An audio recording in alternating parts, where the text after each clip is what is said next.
Hello अस्सलाम वालेकुम, this is Ranjit. I am a management consultant certified success coach. आज जिस टॉपिक पे आपसे बात करना चाह रहा हूँ वो बहुत ही डिफरेंट है, लेकिन आपके रियल लाइफ में उसका बहुत बड़ा रोल है। और अगर आप इस चीज़ को समझ जाते हैं तो मैं समझता हूँ आप अपने टेम्पर पे, आप अपनी एंगर पे और आप जो जल्दबाजी के फैसले करते हैं तो उस पर आप कंट्रोल ले पाएंगे। अभी हम टीवी पे अवार्ड चल रहे थे। पाकिस्तान में कितने बड़े सुपरस्टार हैं, कितने बड़े सेलिब्रिटीज़ हैं, आज मुझे इस बात का अंदाज़ा हुआ। और किस तरीके से वो परफॉर्म करते हैं, उनकी ड्रामाज, उनकी मूवीज़ अमेजिंग। लेकिन मैं उसमें छोटी सी स्टोरी को रिलेट करने से पहले मैं शायद हफीज़ खान साहब की बात सुनाना चाहूँगा। हमेशा जब भी उनकी मीडिया पे गुफ्तगू होती है तो हमेशा कोई ना कोई कंट्रोवर्सी की बात करते हैं। लेकिन आज जब आए तो उन्होंने अपनी स्पीच स्टार्ट की। उन्होंने कहा दुनिया में दो तरह के इंसान होते हैं, एक बड़ा आदमी और एक बड़ा इंसान। बड़ा आदमी खुद के लिए बनता है और बड़ा इंसान जो है वो खुद के लिए तो नहीं बनता लेकिन दूसरों के बनाता है, बाद में वो बड़ा इंसान खुद बन जाए। जिसमें ईदी का एग्जांपल दिया, मदर तेरेसा का एग्जांपल उन्होंने दिया, इंडस हॉस्पिटल को जो चला रहे हैं उनका एग्जांपल दिया, अदीब रिजवी साहब का एग्जांपल दिया। तो उसी को थोड़ा रिलेट करते हुए मैंने भी कहा जी हाँ, वाकई ऑफिस कल्चर के अंदर, ऑर्गेनाइजेशन के अंदर दो तरह के लोग पाए जाते हैं। एक होता है वरियर, दूसरा होता है वॉरियर। वरियर इस तरह का बंदा होता है कि अगर जो भी इसको सिचुएशन दी जाती है वो पॉजिटिव और नेगेटिव हो, लेकिन वो अपने आप पे इतना उसको हावी कर लेता है कि वो ना खुद तरीके से जी पाता है, ना अपने सबऑर्डिनेट्स को या फिर अपने कोलीग्स को ठीक तरह से जो है वो चला पाता है अपनी ऑर्गेनाइजेशन के अंदर। वो तो हो गया वरियर। दूसरा बंदा, उसको कोई भी सिचुएशन दो, पॉजिटिव हो तो उसके अंदर इंजॉय कैसे किया जाता है ये वॉरियर हमें बताता है। उसके बाद उसको नेगेटिव सिचुएशन दी जाए तो वो कैसे फाइट करता है, और फाइट करने के बाद हमें ये सिखाता है कि नेगेटिव सिचुएशन और द बेस्ट टीचर्स जो आपको बहुत अच्छे तरीके से सिखा के जाते हैं। क्योंकि अच्छी कंडीशंस आपको जब भी मिलेंगी तो आप एक पहलू या दो पहलू या तीन चार पांच चीजें मैक्सिमम सीख लेंगे, लेकिन जब नेगेटिव सिचुएशंस आएंगी तो आप मल्टीपल थाउजेंड्स ऑफ थिंग्स सीख सकते हैं उस एक नेगेटिव इवेंट से। और यकीन मानिए, इवेंट चाहे कोई भी हो, हम उसकी क्या इंटरप्रिटेशन करते हैं दिमाग के अंदर और कैसे फील करते हैं इमोशनली, फिजिकली, स्पिरिचुअली, वो बड़े कमाल की बात है। तो इन दो बंदों के बाद जो बिहेवियर्स की हम बात करेंगे उसको कहा जाता है 4F मॉडल। फॉर एग्जांपल, हमारी ऑफिस के अंदर एक ऐसा बंदा है और उसको कहा गया आज तुम्हारा अप्रेजल 20% लगा है। वो तकरीबन समझ लीजिए कि तुम ऑर्गेनाइजेशन 20 लोग हैं तो तुम तकरीबन 19th नंबर पे हो, तो 20% अप्रेजल लगा और एक बंदे का अप्रेजल लगा 200%। और आप मुझे बताइए कौन सा बंदा ज्यादा मोटिवेटेड होगा और कौन सा बंदा डिमोटिवेटेड होगा। It is very crystal clear. जो 2% जिसका अप्रेजल लगा है वो तो ऑफ कोर्स बहुत ही मोटिवेटेड होगा क्योंकि उसके पैसे बढ़ गए। मानिए या ना मानिए, money is also the part of the motivation, is a key factor of motivation but not in everything. जो 20% वाला है, अब इसके साथ इवेंट क्रिएट हुआ। अब उसके जब इवेंट क्रिएट होता है तो वो चार तरह के बिहेवियर शो कर सकता है ऑर्गेनाइजेशन के अंदर। वो सबसे पहले कहेगा कि अब मैं करूंगा अपने बॉसेस के साथ fight.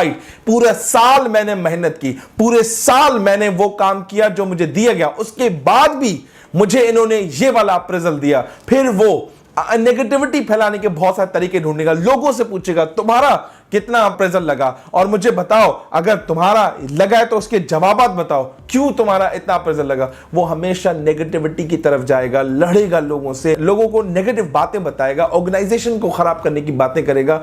He is trying to create a negative environment within the organisation. Boss से नहीं बनी थी, बॉस से अप्रेजल पे फाइट किया, एचआर के पास गया, उससे फाइट किया, उसके बाद नहीं चली, आगे टॉप मैनेजमेंट के पास गया, उससे फाइट किया क्योंकि उसने कहा कि मेरा इस साल अप्रेजल कम लगा।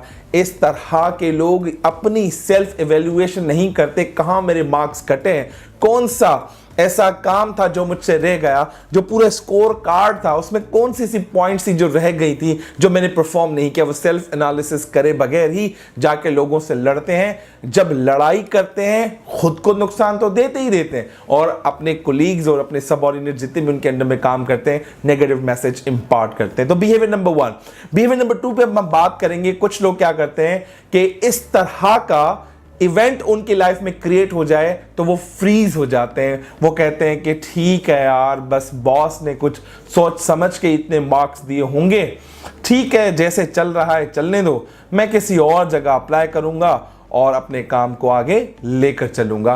वो फ्रीज होकर वहीं स्टेगनेंट हो जाते हैं और अपने कंफर्ट जोन को ढूंढने की कोशिश करते हैं, और जिस दिन वो कंफर्ट जोन में आते हैं और ये कहते हैं कि महीने के आखिर में सैलरी तो आ रही है ना, इसलिए वो कोई रिस्क नहीं उठाते, वो वहीं के वहीं रह जाते हैं।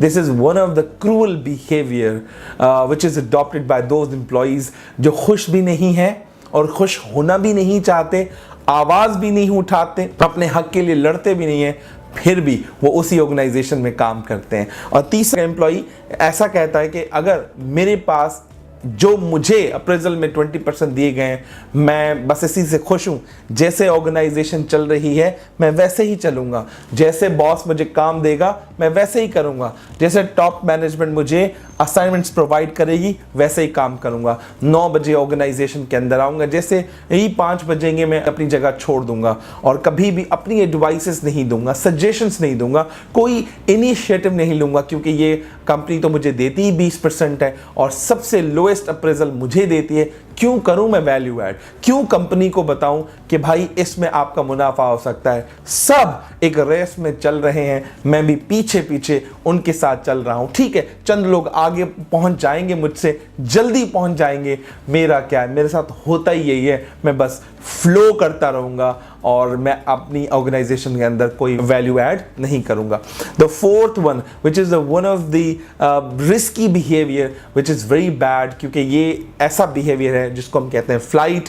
द फोर्थ बिहेवियर, ऐसे लोग जब इनकी जिंदगी में ऐसे क्रूशल सिचुएशन आती है, जैसे 20% वाली मैं बात कर रहा हूं आपसे, तो वो लोग उस सिचुएशन को हैंडल नहीं करते। वो कहते हैं कि मेरे साथ इतनी ज्यादती हुई है, मैं 1 मिनट नहीं लगाऊंगा, मैं इस ऑर्गेनाइजेशन में ठहरूंगा नहीं, मैं किसी और कंपनी में चला जाऊंगा, और भले मुझे वहां पर इतने ही पैसे मिले, 5000 या ज्यादा मिले, या मुझे इसके करीब करीब कोई बेनिफिट्स वाले नौकरी मिल जाए, तो इस नौकरी को मैं छोड़ दूंगा, क्योंकि ये बॉस मेरी नहीं सुनता, ये बॉस हमेशा मेरे साथ बायस्ड होता है, ये ऑर्गेनाइजेशन के लोग हमेशा मेरे लिए गलत सोचते हैं, इसलिए मुझे नौकरी छोड़कर दूसरी कंपनी में करनी चाहिए। यार वो कैसे ऐसा सोच सकते हैं? क्योंकि अगर आप यहां पर परफॉर्म नहीं कर सके, आपको बॉस ने टफ टाइम दिया, अगर आप दूसरी किसी कंपनी में चले गए, इस तरह का आपको बॉस मिला, इस तरह का आपके टॉप मैनेजमेंट वाले मिले, तो आप क्या करेंगे? तो ये 4 तरह के बिहेवियर हमेशा आपको अपनी लाइफ से डिट्रैक्ट कर देंगे। जो पहला मैं नाम लिया, इट्स ऑल अबाउट फाइट, उसके बाद मैंने कहा freeze, then flow, and last one that was called flight. ये 4 तरह के बिहेवियर्स हैं। अगर आप ये 4 तरह के बिहेवियर्स करते हैं तो जो आपके लिए बहुत नुकसानदेह हो सकते हैं। Avoid all those behaviour.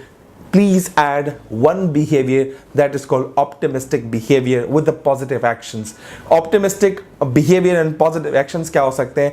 आपके पास 20% आए हैं, सेल्फ एवेल्युएशन कीजिए कि कहाँ मैंने गलती की, बॉस के पास जाइए, पूछिए कहाँ जहाँ मैंने मिस्टेक्स किए मुझे बताइए, ताकि मैं अपनी लाइफ में बेहतर कर सकूं।